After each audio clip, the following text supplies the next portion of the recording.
한 목소리로 함께 봉독하겠습니다. 시작. 너희는 자녀들은 너희 반역한 죄를 지고 너희의 시체가 광야에서 소멸되기까지 40년을 광야에서 방황하는 자가 되리라. 너희는 그 땅을 정탐한 날수인 40일의 하루를 1년으로 쳐서 그 40년간 너희의 죄악을 담당할지니 너희는 그제서야 내가 싫어하면 어떻게 되는지를 알리라 하셨다 하라. 나 여호와가 말하였거니와 모여 나를 거역하는 이 악한 온 회중에게 내가 반드시 이같이 행하리니 그들이 이 광야에서 소멸되어 거기서 죽으리라. 아멘. 하나님의 은혜와 사랑이 그리고 평강이 여러분들 가운데 함께 계시기를.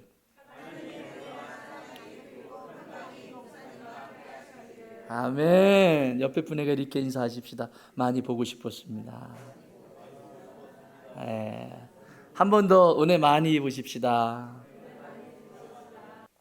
우리가 지금 기뻐하시는 하나님 36번째, 다음 주까지 37번째로 끝이 나고 그 다음부터 여호수아부터 성경을 다시 보기 시작합니다.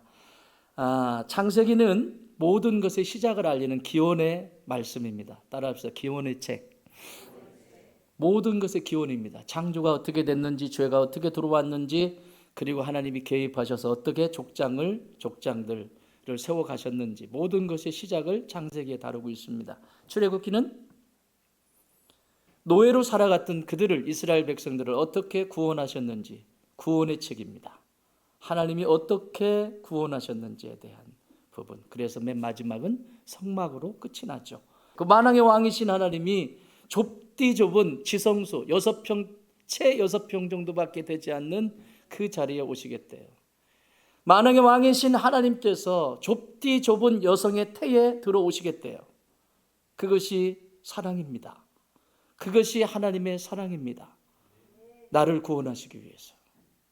출애굽기는 그래서 성막으로 끝이 납니다. 레위기는 그렇게 구원받은 백성이라면 어떻게 살아가야 할까? 어떻게 살아가야 할까? 앞에 부분 1장부터 16장까지는 하나님 앞에 어떻게 나아갈 수 있는지에 대한 하나님을 사랑하는 법을 다루고 있고 17장부터 27장까지는 사람들과의 관계 속에서 어떻게 사랑하고 풍요로운 삶을 살아갈 수 있는지를 자세하게 기록하고 있습니다. 그래서 레위기는 성별의 책이고 구별의 책입니다. 그리고 오늘 저와 여러분이 보게 되는 민수기는 민수기, 백성들의 수를 세는 거라는 뜻이에요. 백성들의 수, 민수. 어떤 백성요? 선택받은 백성. 그래서 민수기에는 2번의 인구조사를 합니다. 첫 번째 인구조사, 그리고 오늘 본문에 나와 있는 가데스 바네아를 통과한 40년이 통과한 38년이죠. 정확하게 말하면 40년이 지난 후에 가나안 땅에 들어가기 전에 모압 평지 전에서 인구조사를 한 번 더 합니다. 그때 2차 조사가 있습니다. 1차 조사와 2차 인구조사는 다릅니다. 1차는 출애굽에서 나온 사람들, 2차는 광야를 살다가 다 죽고 그리고 남겨진 사람들 2세대, 여호수아와 갈렙을 제외한 2세대의 인원수를 기록하고 있습니다. 인원수는 비슷합니다. 약 60만 대군이 됩니다. 무슨 얘기를 할까요? 왜 사람이 숫자를 세셨을까요? 하나님이 선택한 영적 군사들이기 때문에 그렇습니다. 구별된 사람들입니다. 이들은 구별된 사람들입니다. 영적 전쟁터에 나갈 충성을 다할 군인들을 센 숫자입니다. 가나안 땅에 들어가려면 싸움 없이는 들어갈 수가 없습니다. 하나님이 약속하신 약속의 땅, 젖과 꿀이 흐르는 땅, 천국, 그곳에 들어가는데 싸움 없이 들어갈 수 없다. 오늘날 이 시대에 반쪽짜리 복음을 가지고 살아갑니다. 예수 믿으면 구원받는다. 맞습니다. 그러나 구원받은 예수 믿었다라고 하는 것으로 끝이 납니다. 싸우려고 하지 않습니다. 천국에 들어가기까지 어느 누구도 싸우지 않은 사람 없습니다. 바울도 그랬습니다. 12 사도들이 다 그와 같이 행했습니다. 믿음의 사람은 구원받은 그 이후에 영적 군사로 서야 합니다. 자, 오늘 광야의 사건은 13장과 14장에 있는 사건은 여러분 잘 아시는 출애굽해서 약 2년이 지난 후의 사건입니다. 이전에 어디에 있었습니까? 시내산에 있었습니다. 시내산에서 하나님은 율법을 주셨고, 시내산에서 하나님이 만나시는 성막의 설계도를 주셨고, 그 설계도대로 만들었고, 그래서 출애굽기 마지막에 성막 위에 하나님이 임재하시는 것을 우리 보셨죠. 그 말씀과 성막 설계도대로 성막을 세우고 난 후에 약 3개월 정도를 걸어서 간 것이 가데스바네아입니다. 가데스바네아에서 그곳에서 하나님이 모세를 부르셔서 모세에게 각 지파별로, 지파가 몇 개죠? 그렇죠. 12개의 12지파가 있습니다. 12지파 중에 수령들을 세워라. 한 사람씩 뽑아라. 그들을 뽑아서 내가 너희들에게 약속한 젖과 꿀이 흐르는 그 땅을 정탐하도록 해라. 12명을 뽑았습니다. 여러분 12명을 뽑는데 미련한 사람 뽑았을까요? 맹구 같은 사람 뽑았을까요? 물론 맹구는 천재입니다. 맹구 같은 사람 뽑아가지고 뜨르드르드르드 하면서 가나안 땅 정탐하라고 보냈을까요? 천만의 말씀입니다. 똑똑한 사람들이었습니다. 그리고 그들은 능력이 있는 사람들이었습니다.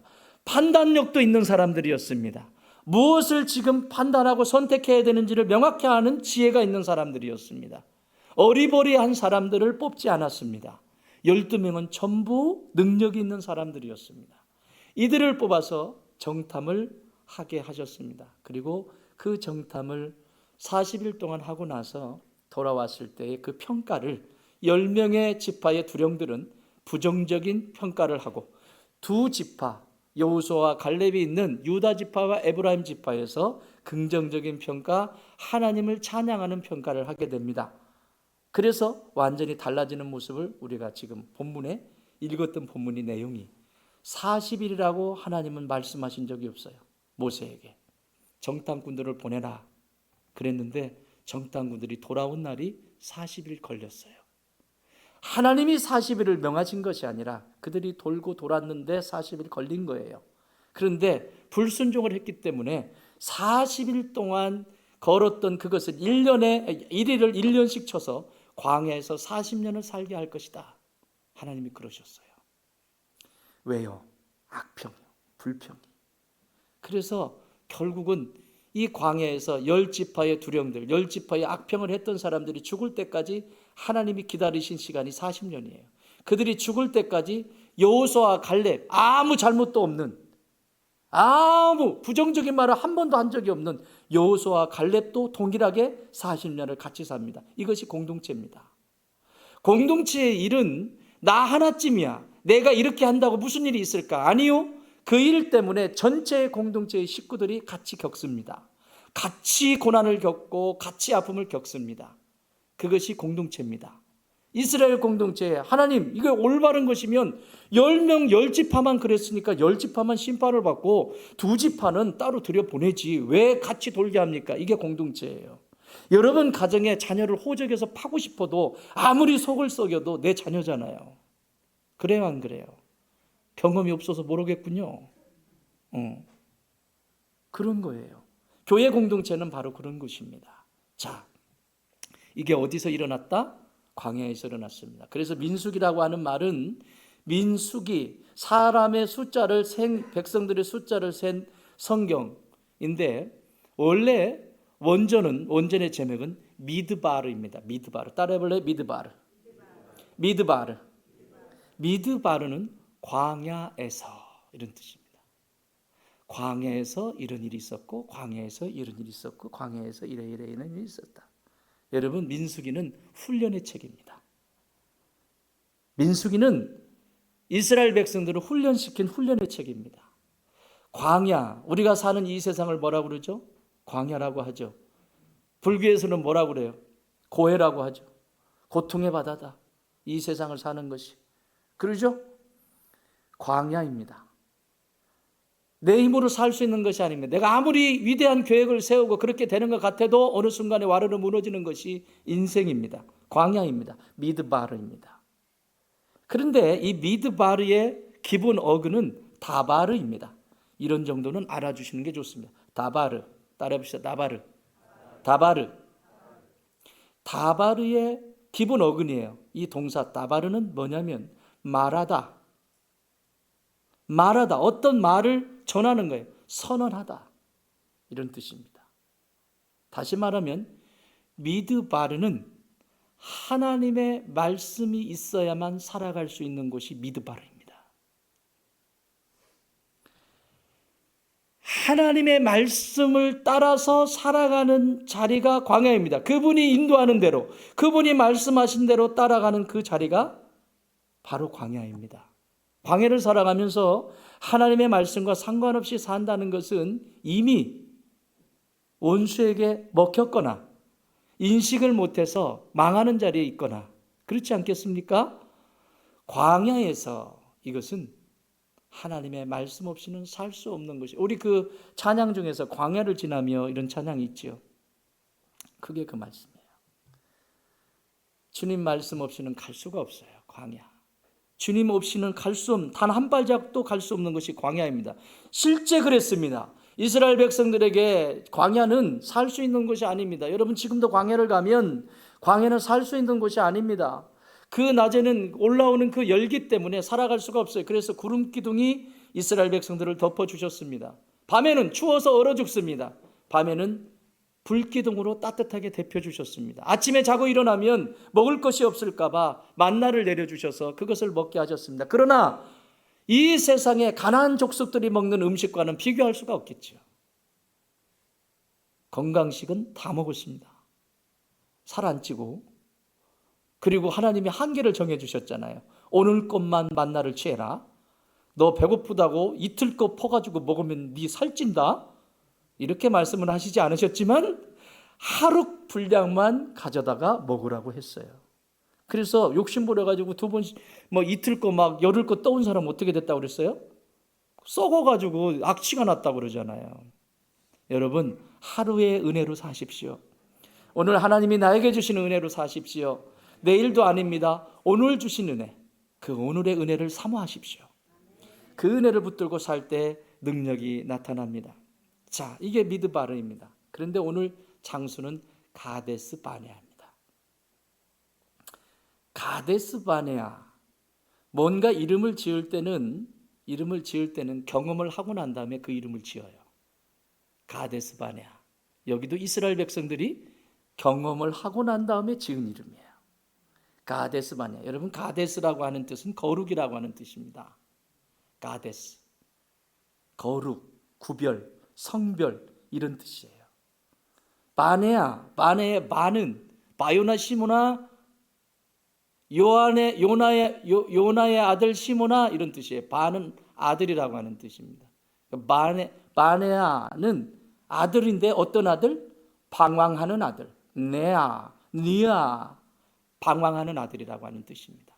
방탕하는 아들, 방황하는 아들, 이 표현을 이것을 쓰면 도망하는 아들, 이런 그걸 자녀로 붙이면 도망하는 자녀, 방황하는 자녀, 방탕하는 자녀. 자, 이것을 우리의 신앙에 적용을 하면 똑같지 않겠습니까? 어떤 사람은 신앙의 여정을 걸어가면서 가데스에 서 있는 사람이 있습니다. 하나님이 말씀하신 대로 우리가 찬양드렸던 것처럼 거룩한 자리, 생명의 자리에 서서 하나님의 복을, 그 가나안 땅의 축복을 다 받는 자가 있고, 하나님이 약속하신 것을 다 받아 누리는 사람이 있고, 바네아, 방황하고 방탕하고 그리고 하나님의 뜻과는 전혀 관계가 없는 대로 도망치는 그런 자녀의 자리, 바네아의 자리에 있기도 합니다. 그래서 공교롭게도 이 자리를 가데스 바네아라고 이름을 지었습니다. 인생은 둘 중에 하나를 선택해야 합니다. 영적인 여정도 가데스에 설 것이냐 바네아에 설 것이냐 선택하셔야 합니다. 그것을 오늘 이들은 무엇을 선택했는지 말씀합니다. 광야를 살 때 절대적으로 필요한 건 다바르, 말씀이라고 했습니다. 신명기 8장 2절에서 이렇게 말씀합니다. 신명기 8장 2절. 내 하나님 여호와께서 이 40년 동안에 내게 광야길을 걷게 하신 것을 기억하라. 이는 너를 낮추시며 너를 시험하사 내 하나님이 어떠한지 그 명령을 지키지 않는지 알려 하심이라. 광야길을 걷게 하신 이유에 대해서 신명기는 명확하게 말씀하는데 세 가지입니다. 첫 번째, 너를 낮추시며. 뭐 하시며? 여러분의 인생 속에 광야, 고난, 어려움이 찾아오는데 그 인생을 걷게 하신 이유는 나를 낮추시기 위한 것이네. 두 번째, 너를 시험하신다는 거예요. 광야에서. 세 번째, 말씀을, 명령을 지키는지 아니 지키는지. 세 가지를 얘기합니다. 너를 낮추신다는 것은 광야의 부족함 속에서 얼마나 더 낮아진 자리에서 네 입술에서 감사가 나오는지 안 나오는지, 어디까지 할 때 네 입술에서 불평이 나오는지 하나님은 보신다는 거예요. 내가 이렇게까지 하는데 네 입에서 감사가 나오는구나. 됐다.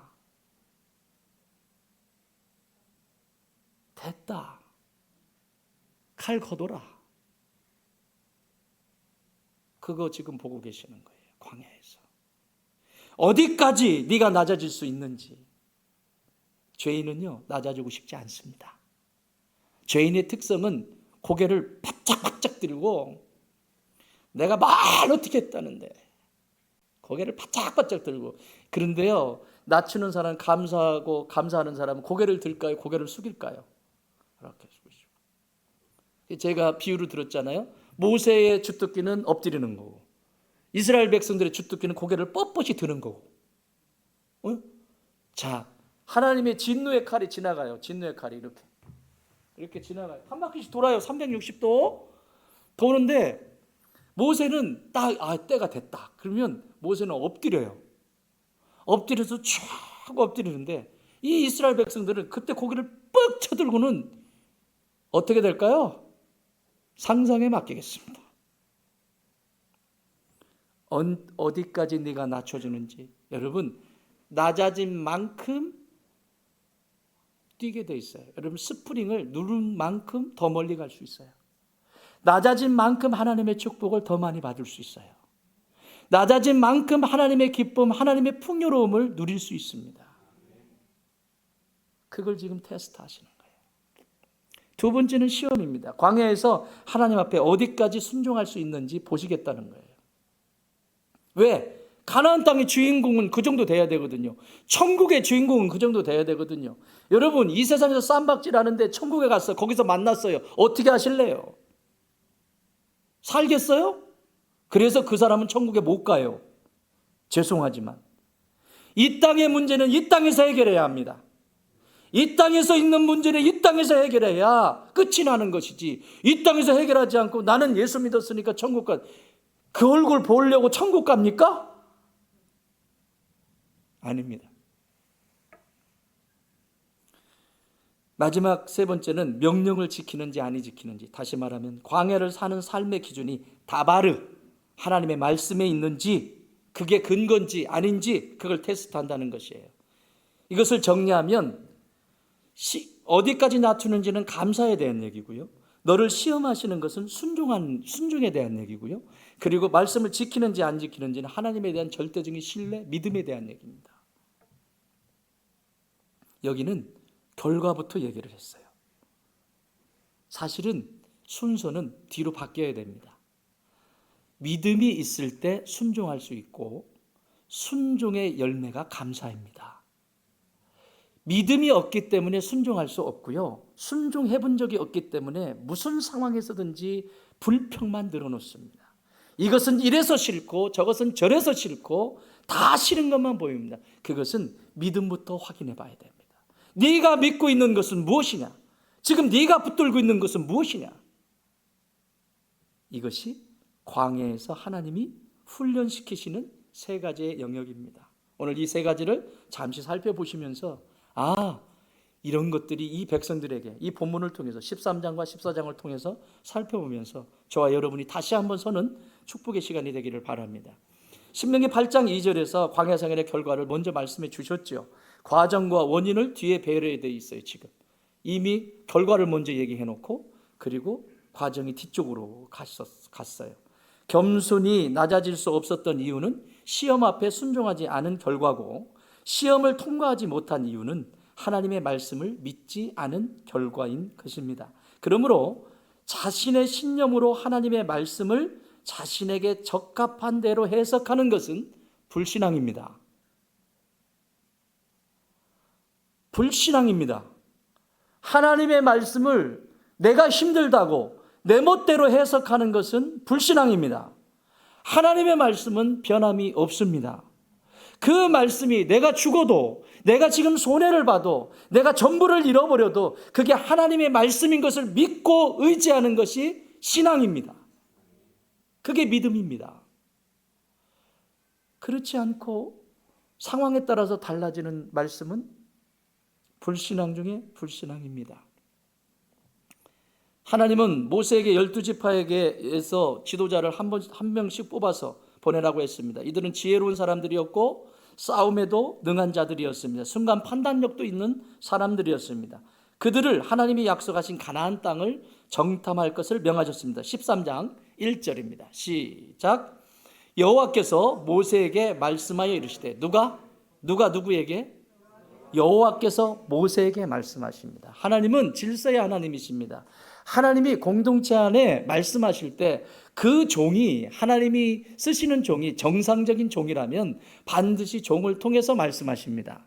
그래서 성도들에게 꿈을 주고 비전을, 그 꿈을 따라서 순종할 수 있도록 안내하십니다. 모세에게 명확하게 말씀하셨습니다. 말씀하셨고 모세는 백성들에게 말씀했습니다. 전해주었습니다. 지휘관들을 세웠습니다.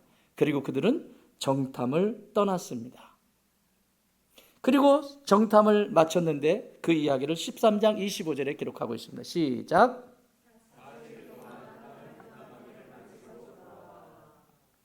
며칠 동안?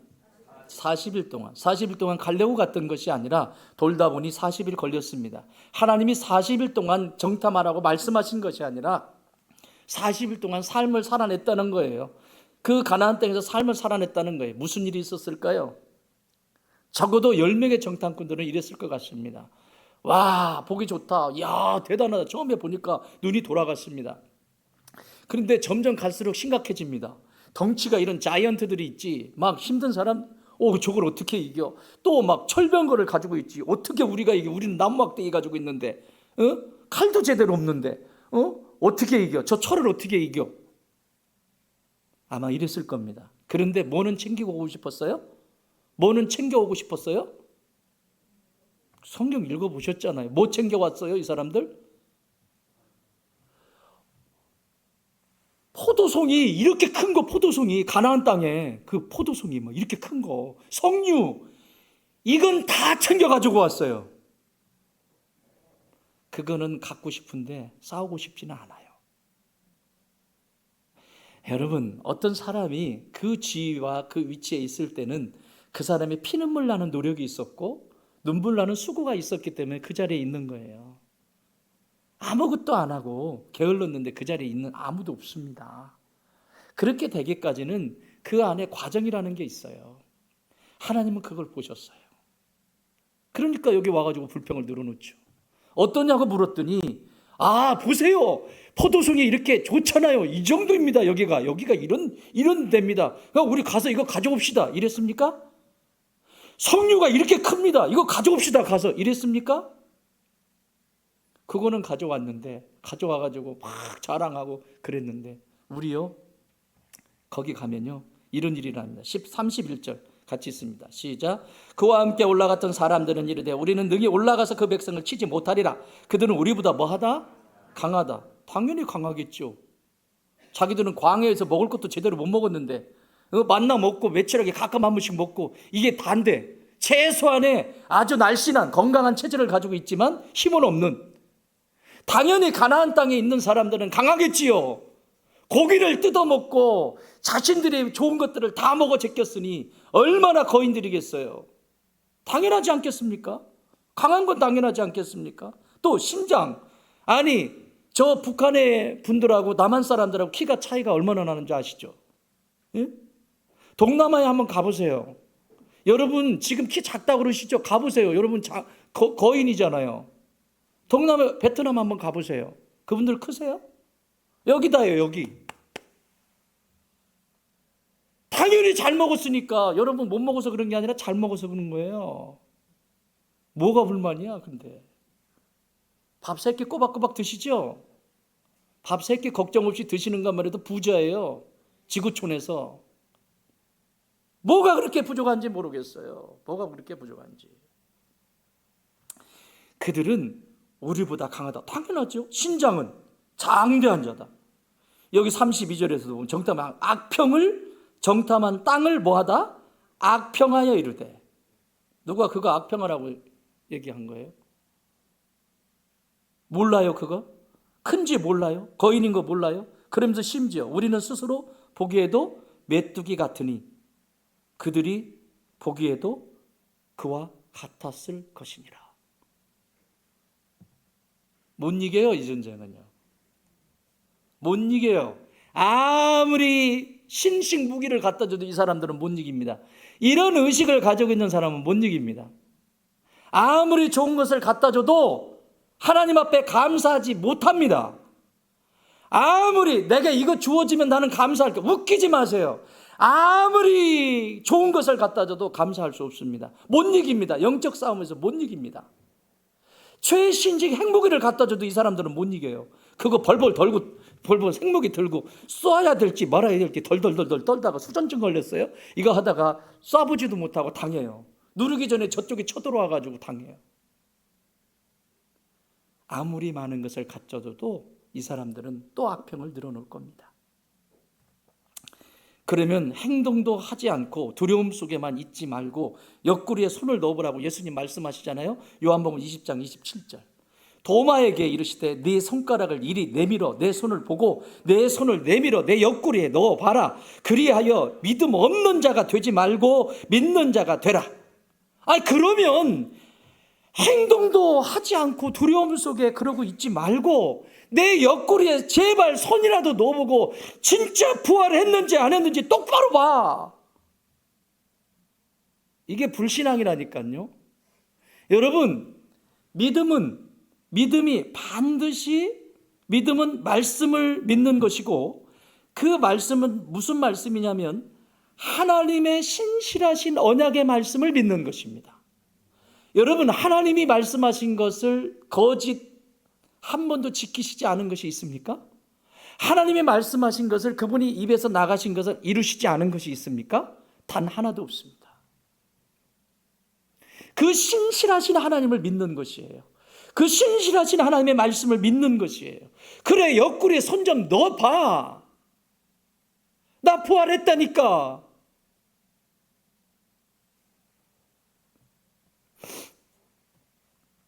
그래서 믿음은요, 행동으로 나타나게 되어 있습니다. 로마서는 믿음의 책이고 야고보서는 행동의 책이다. 그게 아니에요. 믿음은 행동으로 나오게 되어 있어요. 그 행동이 뭔지 아십니까? 충성입니다.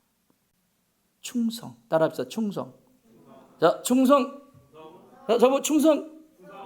이렇게 하면 어떻게 하냐? 이 충성. 다시 충성. 여러분, 영적 군사에게 제일 중요한 건 충성입니다. 군인에게 중요한 건 충성입니다. 그런데 이 나라는 지금 너무 위기해요. 충성을 할 수 있는 군인들이 있을까? 없을 것 같아요. 전쟁이 일어나면 이건 막을 수가 없습니다. 충성할 수가 없어요. 그 상관의 명령이 아무리 틀렸어도 상관이 명령을 했으면 내 목숨을 바쳐서 충성을 하는 게 군인이에요. 예수님이 나에게 말씀하신 것이면 그것이 얄팍한 내 삶의 어떤 손이익을 따지는 것이 아니라 대장 되신 예수님이 말씀하셨기 때문에 그것을 믿기 때문에 충성을 하는 것이에요. 그래서 그것이 하늘의 상급이 되는 것이고요. 믿음의 삶은 충성입니다. 그 충성을 통해서 일어나는 것이죠. 자, 이 백성들은요, 충성을 다했어요. 여기 보세요. 이들은 지금 열 지파는 불신앙 속에 꽉 차 있습니다. 신앙이 없어요. 신앙이 없으면 순종 못하죠. 순종이 없으면 감사는 없게 돼 있어요. 불신앙은 환경을 확대하고 하나님을 축소시킵니다. 미드바르, 이 광야를 걷는 성도는 보이는 현실보다 보이지 않는 약속을 믿고 끝까지 의리를 지키는, 뭐를 지키는? 세상에 이 시대는 의리도 없어요. 의리도. 지 조금 기분 나쁘면 턱 돌아져가지고 의리도 없어요. 의리. 오늘 나가시기 전에 오른팔 여기에 의리 문신 새기세요. 다 있나 봐보세요. 지금 새기고 있어. 하나님이 의리. 적어도 의리는 있어야죠. 의리는. 왔다 갔다 왔다 갔다 왔다 갔다. 이게 뭐야 이게? 그래서 일을 못 맡기는 거예요. 의리가 없기 때문에. 하나님이 일을 맡기는 사람은 의리 있는 사람이, 충성을 다하는 사람이에요. 그 사람들에게 맡기는, 목사도요, 목회를 하다 보면요, 편안하게 일을 맡기실 수 있는 분이 있어요. 여러분들처럼 찔리겠다. 편안하게 이렇게 맡길 수 있는 분이 있어요. 왜냐하면 틀림없으니까. 마지막까지 이 사람은 충성을 다할 것이니까. 그런데 진짜 급한데 도와줬으면 좋겠는데 일을 맡기면서 한번 생각하게 되면 이건 지금 어디서 셀지 몰라요. 그래서 더 기도하게 되죠. 그분들을 위해서. 그런데 아니나 다를까? 왜 그런 것은 또 그대로 되는지 참 어렵습니다. 불신앙은 약속을 믿지 않는 것이고요, 보이는 현실보다 하나님의 말씀을 붙잡지 않는 것이 불신앙입니다. 그 다음에 불순종입니다. 이 세 가지 훈련을 받는 거예요. 불신앙, 불순종, 따라합시다. 불신앙, 불순종, 불만족. 이게 지금 신명기 8장 2절의 말씀이에요. 오늘 말씀을 들으면서 앞에 불자가 다 떨어지기 바랍니다. 이런 불 말고, 이런 불 말고 아니 불자야. 불신앙 떨어뜨리고 불순종 앞에 불 떨어뜨리고, 성령의 불 말고 불만족 앞에 불 떨어뜨려야 감사가 나와요. 오늘 말씀 하나하나 들으시면서 혹시라도 여러분 안에 불이 있다면 그 불은 몰아내고 성령의 불을 받으시기 바랍니다. 자, 불순종이에요. 불순종. 순종은 하나님의 말씀이 믿어질 때 가능하다고 그랬어요. 하나님의 말씀과 상관이 없는 순종은 후에 하나님을 떠나는 방종한 삶을 살아가게 됩니다. 여기에 대하여 믿음의 사람 여호수아와 갈렙은 순종이 뭔지를 똑똑히 보여줍니다. 민수기 14장 7절 8절 같이 읽습니다. 시작. 이스라엘 자손의 온 회중에게 말하여 이르되 우리가 두루 다니며 정탐한 땅은 심히 아름다운 땅이라. 여호와께서 우리를 기뻐하시면 우리를 그 땅으로 인도하여 들이시고 그 땅을 우리에게 주시리라. 이는 과연 젖과 꿀이 흐르는 땅이니라. 아멘. 하나님이 보실 때요, 성도들을 이렇게 보면서 하나님 보실 때 하나님의 얼굴을 활짝 웃게 하는 성도가 있어요. 오늘 이런 성도예요. 그런데 하나님이 견적 많이 나온다, 이런 근심이 되면 안 돼요. 근데 그걸 조금 볼 수 있는 게 어디냐면, 제가 어떻게 견주겠어요. 그런데요, 목사가요, 성도 여러분들을 보면서 막 활짝 웃어. 그럼 여러분은 문제 없는 거예요. 그런데 여기 내천자가 딱 그려지면, 내천자가 그려지면 벌써 도망 다녀. 목사님 안 만나려고 도망 다녀. 알아요. 하나님이 우리 안에 양심을 주셨거든요. 아니라고 자꾸 이렇게 해도요, 마지막 구원받을 수 있도록, 이 마지막까지 살아있도록 이 양심을 남겨놓으셨어요. 그래서 깨닫게 하시고, 양심은 알거든요. 근데 아니라고 고집 부리는 거예요. 그 빨리 하면 쉬운데 그냥 피해 다니느라고, 그 피하기도 참 바빠. 이제 피할 데도 없어. 참 그러죠. 자, 보세요. 얼마나 기뻐하시는지. 이스라엘 자손의 온 회중에게 지금 여호수아와 갈렙이 뭐라고 하냐면, 우리가 두루 다니며 정탐한 땅은 심히 뭐한 땅이다? 아름다운 땅이다. 심히 아름다운 땅이다. 이쁘다. 이뻐. 따라합시다. 우리 집은 심히 아름다운 땅이다. 부인은 남편 얘기하고, 부인은 남편 얘기하고, 아내는 남편 얘기하고, 부인은 남편 얘기하고, 남편은 아내로 대신하는 거예요. 내 아내는 심히 아름다운 사람이다. 시작. 여자분들도 내 아내라고 하면 어떻게 해요? 그렇게 보여야 역사가 일어나요. 사람이 안 좋은 것만 있나요? 안 좋은 것만 찾으니까 그렇지. 이 세상에 쓸모없는 사람이 누가 있어요? 하나님의 형상대로 지음받았어요. 하나님이 그 아들을 아끼지 않으면서까지 전부를 내어주시면서까지 사신 분이 사람이에요. 그렇게 함부로 다룰 사람이에요. 근데 이 시대는 사람을 함부로 해. 사람과 사람은 서로 사랑할 존재입니다. 섬길 존재고 섬김을 받을 존재고. 근데 어떻게 해요? 사용하죠? 나한테 이익이 있을까 없을까. 교회도 마찬가지예요. 여러분 교회를 사랑하세요. 교회는 여러분의 마음대로 사용하는 곳이 아닙니다. 예수님의 몸이거든요. 어떻게 하면 교회를 사랑할 수 있을까? 성도들과 어떻게 하면 사랑할 수 있을까? 이것이 여러분의 마음이어야 됩니다. 그러면 하나님이 부어주세요. 청탐한 땅은 심히 아름다워. 하나님의 약속은 아름답습니다. 하나님의 약속은 변함이 없으십니다.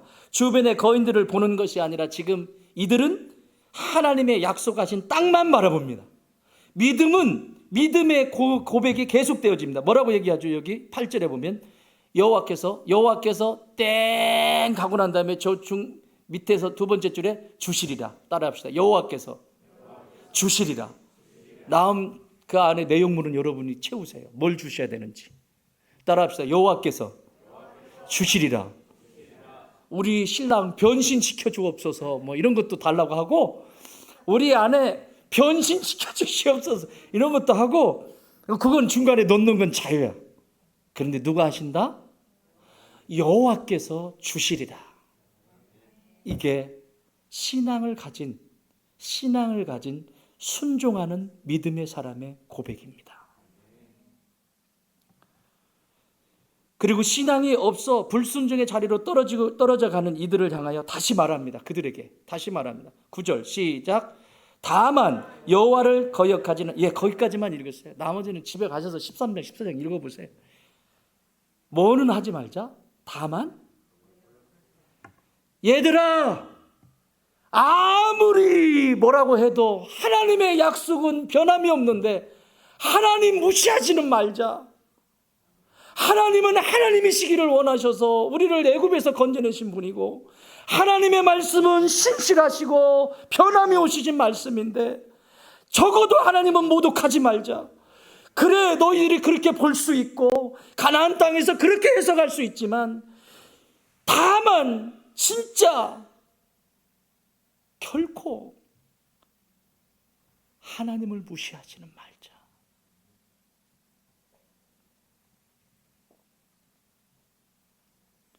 믿음이 없으면 그 없는 것을 인정하면 됩니다. 인정하지 않습니다. 믿음이 없는 것이 싫거든요. 그래서요, 신앙이요, 이렇게 초신자들, 여기 우리 초신자들 계시잖아요. 세례 받으시고, 우리 저기 반짝반짝 우리 김현미 자매님 지난번에 수도남들 세례 받으셨어요. 이런 분들이요, 믿음이 쭉쭉 자라는 거예요. 왠지 아세요? 없거든. 예수님밖에 없거든. 그런데요, 신앙생활 하면서요, 시간이 지나면서 집사 돼요. 집사까지는 그래도 옆에서 말해주는 사람이 있어요. 김 집사, 장로님들이 와서 얘기하죠. 김 집사, 그건 옳지 않다. 덕이 되지 않는다. 이렇게 하면 좋겠다.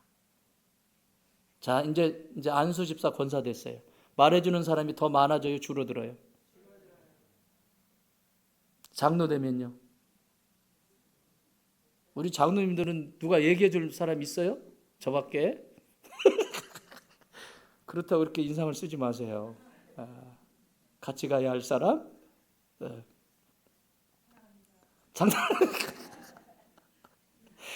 장로님이 되셨어요. 옆에서 장로님 틀렸다고 말해줄 사람이 있을까요?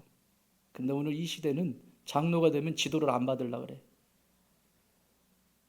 이게 한국교회가 지금 무너지는 현상이에요. 밖에 세상 일은 얼마든지 잘할 수 있습니다. 그러나 영적 지도를 장로가 되면 받으려고 하지 않아요. 목사님이나 자기나 똑같대요. 어디서 그런 소리는 들었는지. 그것이 악해지는 시작이에요, 시작. 어디서 지도받을 거야, 그러면? 자, 목사까지 됐어요. 목사는 지도받을 때가, 목사만큼 말 안 듣는 인간이 없어요. 제가 나가서 강의를 해도요, 제일 힘든 사람이 있어요. 강의할 때 목사. 두 번째 학교 교사. 말 징글맞게 안 듣습니다. 교수.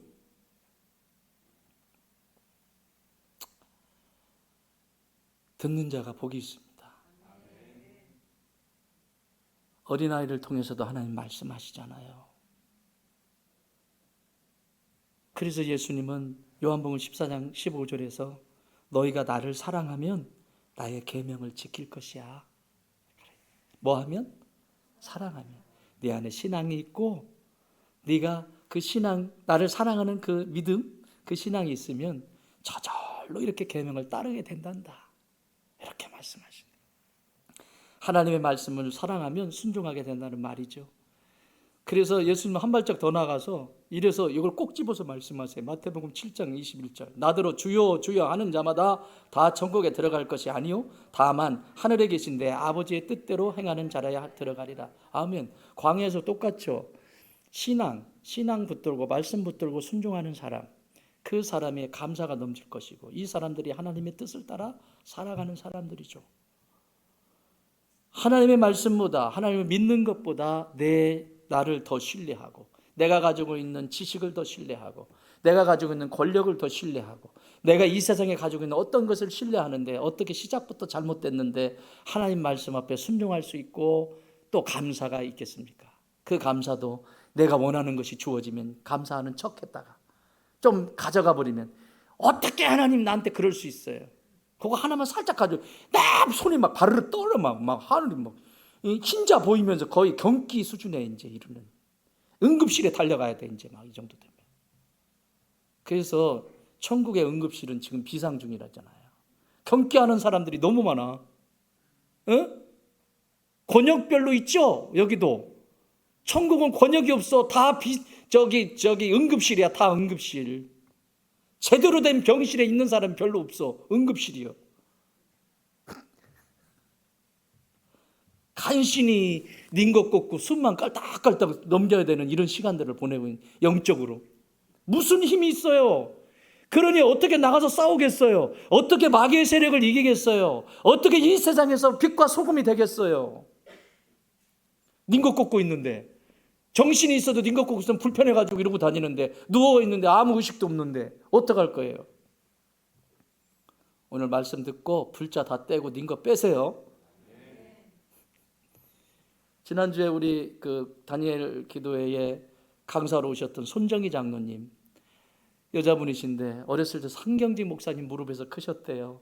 무릎에서 신방 받고 거기 앉아가지고, 우리 집 신방 오시면 거기 앉아가지고 재롱 부리고 그랬는데, 크면서 믿음이 없으니까 하고 싶은 대로 살았죠. 그러다가 다 잃어버리고 다 하고는 자식들하고 먹고 살아야 되니까 니아까 끌고 나와가지고 장사 시작해가지고 지금은 주식회사 와플대학을 세워가지고 이 세상에 힘든 사람들과 많은 유익을 주는 그런 사람으로, 하나님 기쁘심의 사람으로 잔증을 하셨어요. 그런데 이분의 말씀은 단 한 번도 이 사업장 잘 되게 해주세요 기도한 적이 없대요. 단 한 번도. 자기는 교회 나간 날부터 교회 딸 때문에, 딸이 신앙을 때문에 자기가 교회를 나가기 시작했는데, 딸 새벽 예배 데리고 가야 돼서 그때부터 이제 교회를 가기 시작했는데, 이분의 모든 생각은 어떻게 하면 내가 예수님의 몸인 교회를 어떻게 하면 섬길 수 있을까? 어떻게 하면 섬길 수 있을까? 그리고 내가 지금은 거지인데 아무것도 할 수 없는데 어떻게 하면 하나님 기쁨을, 1,000번째를 시작하셨대요. 1,000번째. 이렇게 하면 하나님이 나한테 주시겠지가 아니라, 그거를 드리는데 1,000만 원을 드리는데, 1,000만 원을 드리는데 어떻게 드리냐면, 내가 1,000만 원이 어디 있어요, 거지인데. 야, 그래도 몇천 원씩 몇만 원씩 계속 하다 보면 1,000만 원 드릴 수 있지 않을까? 내가 드려야지. 하나님한테 꼭 드릴 거야. 그러면서 기쁨으로 시작을 하셨어요. 몇 년 만에 끝났다고요? 2년 만에요. 사업이 이제 일어나기 시작하는 거예요. 하나님은 순수한 마음을 찾으세요. 내가 이렇게 했으니까 하나님이 이렇게 하시겠지. 딜하지 마세요. 어떻게 딜을 해요? 그치요? 하나님은 딜하시는 분이 아니라, 하나님은 내 안에 순수한 마음을 가지고 있는 사람을 찾으세요. 도시락 속에 비밀이 있다고요. 도시락 속에, 어린아이의 도시락 속에 비밀이 있다고요. 그 순수한 신앙. 그러면서 이분이 한 기도는 뭐냐면, 하나님, 저 교회 근처로, 그때는 저 강북이, 교회는 용산에 있는데 강북 쪽에 그 자기 집이 있었고 사업장이 거기 있었대요. 그래서 하나님 교회 근처로 이사 가게 해주세요. 이 기도만 했대. 이 기도만. 사업 번창하게, 사업도 이제 잘 됐대. 이렇게 잘 되는데 하나님 요 사업 됐으니까 그 다음에는 이렇게 되고 이렇게 돼. No, 아무것도. 그건 다 하나님의 것이니까. 그러고는 하나님 교회 근처로 이사 갈 수 있게 해주세요. 이사 갈 수 있게 해주세요. 그 기도만 하셨대요. 근데 교회 근처로 이사를 오게 됐어요. 그리고 회사도 강북구가 있었는데 회사도 그 아예 교회 근처로 회사도 거기로 왔어요. 할렐루야. 하나님은 중심을 보시는 거예요. 어떻게 그 동기가 무엇이냐는 거죠. 이분이 뭐라고 얘기해요? 마지막 끝나면서 오늘 이 시대는 의리가 없는 것 같다. 의리가 없는 것 같다. 그러면서 마지막 말을 남기더라고요. 따라해 볼까요? 믿음은 의리다. 그걸 바꿔 말하면 믿음은 충성이다. 오늘 이 시대에 그리스도인들에게 이 의리, 믿음이, 이 충성이 없는 이유는 바로 불신앙 때문에 그렇습니다. 여전히 내 신앙과 내 가치와 내 인생의 경험이 중요하고 하나님의 뜻과는 상관이 없는 삶을 계속 움직여가는 거죠. 이게 불순종입니다. 마지막 불만족입니다. 이스라엘 공동체 안에서 있기 때문에 신앙이 있는 것이 아닙니다. 지파의 대표로 뽑혔다고 해서 신앙이 있는 것도 아닙니다. 교회도 마찬가지죠. 교회 다니는 것 때문에 신앙이 있는 것도 아니고 장로가 되었기 때문에 신앙이 있는 것이 아닙니다. 신앙은 어린아이의 도시락에서 있다고 말씀을 드렸어요. 이렇게 신앙도 없고 신앙이 없기에 순종할 수도 없는 이들에게 나타난 현상은 불만족. 다음과 같습니다. 14장 2절 시작. 이스라엘 자손이 다 모세와 아론을 원망하여 온 회중이 그들에게 이르되 우리가 애굽 땅에서 죽었거나 그 광야에서 죽었으면 좋았을 것을 어찌하여 여호와가 우리를 그 땅으로 인도하여 칼에 쓰러지게 하려 하는가. 우리가 처자가 사로잡히리니 애굽으로 돌아가는 것이 낫지 아니하랴. 이에 서로 말하되 우리가 한 지휘관을 세우고 애굽으로 돌아가자 하매. 애굽으로 돌아갈 것이 아니라 여호와께로 돌아가야지요.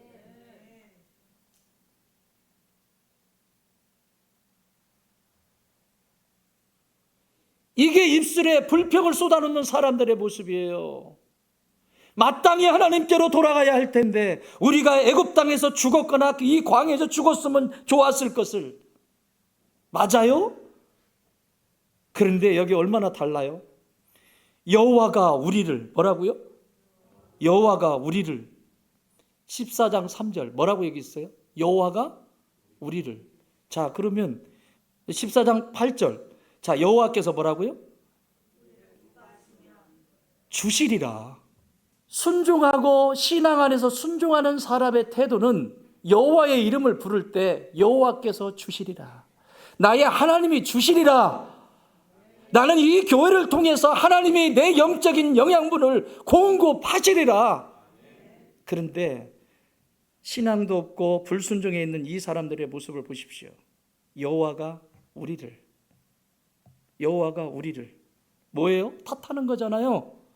여호와가 우리를 축복했다는 말이에요. 여호와가 우리를 이곳에 여호와가 이제 하나님까지 모세와 아론도 부족해서 이제 하나님까지 여호와가 우리를 이곳에 두어가지고 이렇게 했다고 탓하고 원망하고 불평하고. 그러니 여기에 무슨 감사가 있겠어요? 이거는 우리 신앙에도 그대로 적용이 됩니다. 따라합시다. 여호와께서 주시리라. 아무리 어려운 상황 속에서도 여호와께서 주실 것입니다. 이 교회를 보십시오. 아무것도 없는 이 땅에서 하나님이 일을 행하셨잖아요.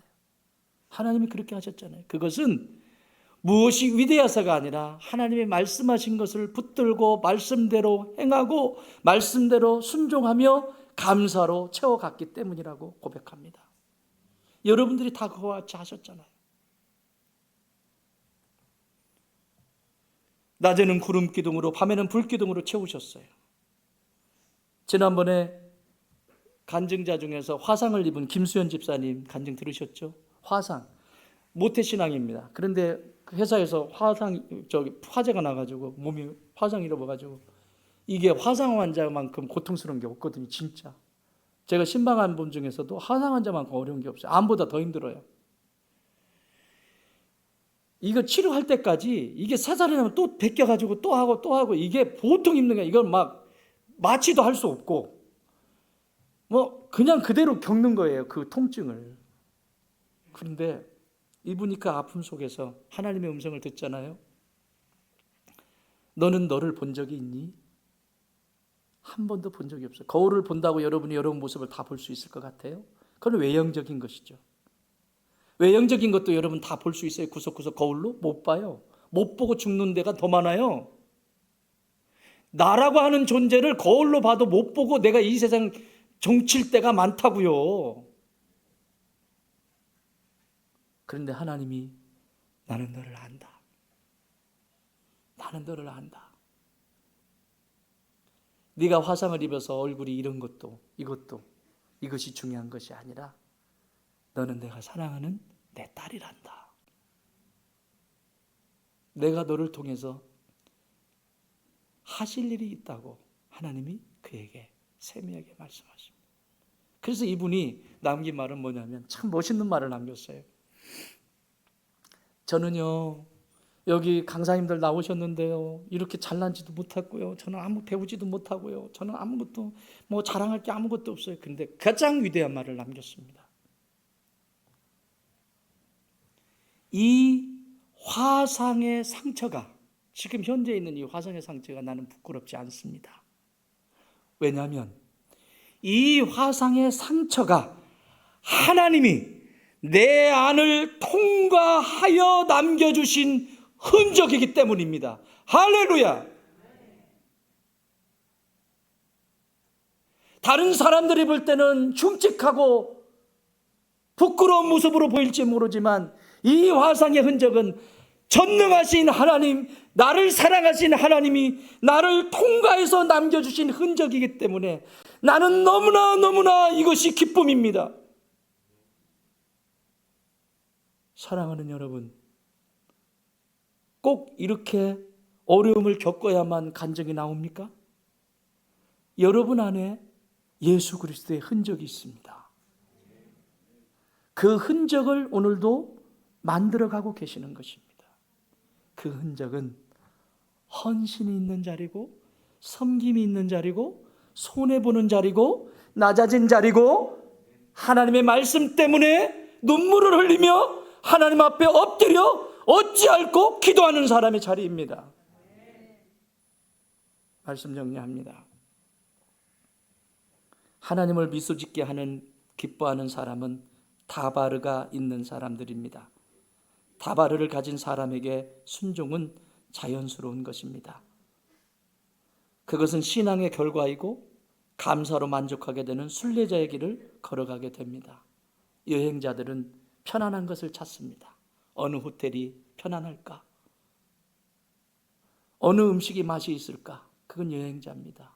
그러나 순례자는 어려움과 고난이 있을 때 그들이 찾는 것은 하나님의 뜻이 무엇입니까? 그것으로 만족하고 사는 존재가 순례자입니다. 이런 사람들의 광야는 가데스라고 말합니다. 순례자의 길을 걸어가는 사람, 광야의 순례자의 길을 걸어가는 사람, 가데스.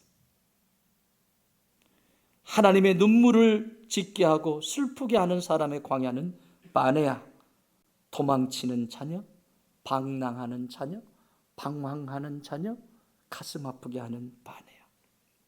불신앙과 불순종과 불만족으로 가득한 바네아의 광야를 버리고 가데스의 광야를 지나 가나안 땅으로 들어가십시오.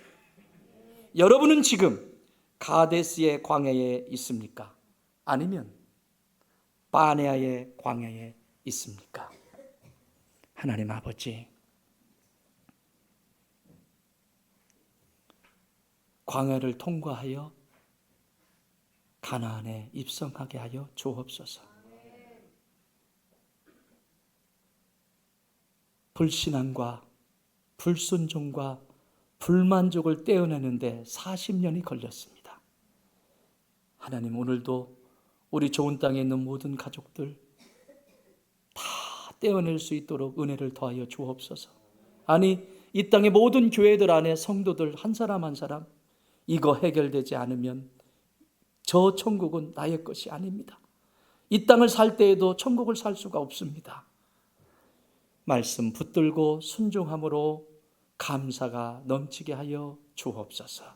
이제는 우리 주님 예수 그리스도의 은혜와 우리 하나님 아버지의 그 크신 사랑하심과 성령님의 역사하시고 교통하시고 함께 하심이 가데스 바네아 가데스에 서서 그 광야를 통과하여 가나안에 들어가기를 원합니다. 기도하는 주의 자녀들 머리머리 위에 우리가 사랑하는 조국 대한민국과 온 열방 위에 이제로부터 영원토록 함께 계실지어다. 아멘.